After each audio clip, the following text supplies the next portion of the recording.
दोस्तों, welcome to MS academy. दोस्तों, आपने बिजली के स्विच में या बिजली में कभी सुना होगा या आपको पता है कि इसमें एक फेज होता है, एक न्यूट्रल होता है और एक अर्थ होता है।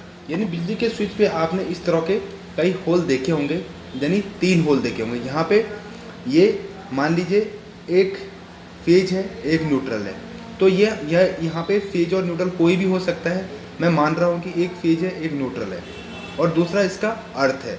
ऐसे इसका फेज, इसका न्यूट्रल और इसका अर्थ। तो दोस्तों, ये फेज, न्यूट्रल और अर्थ, यानी फेज वो चीज़ है जहाँ से करंट अंदर जाती है और न्यूट्रल वो है जहाँ से करंट बाहर जाती है। यानी रिटर्न होके एक सर्किट उसमें क्या होता है, बन जाता है।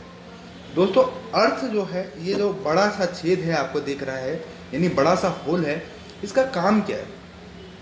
तो इसका काम तब आएगा जब सर्किट में कोई फॉल्ट आएगा। जैसे मान लीजिए आपके सर्किट में 2 एम्पियर की करंट है और कहीं पे कोई फॉल्ट आया, उसकी वजह से सर्किट में 4 एम्पियर करंट हो गई। तो जो एक्स्ट्रा 2 करंट एम्पियर बढ़ी है वो इस अर्थ होल के थ्रू क्या होगी, अर्थिंग हो जाएगी। यानी वो अपने अप्लायंस बच जाएंगे और वो क्या हो जाएगा, वो अर्थ हो जाएगा। यानी 2 एक्स्ट्रा एम्पियर की करंट है वो अर्थ हो जाएगा।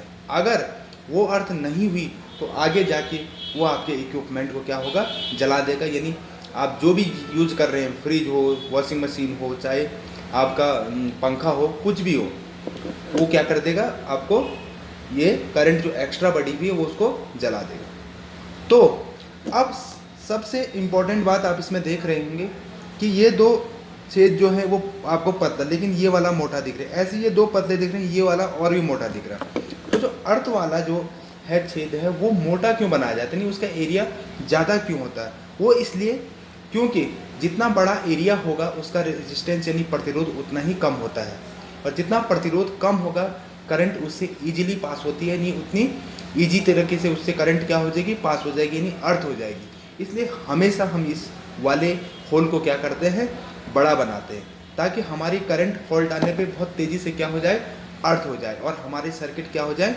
बच जाए। Okay, thank you very much.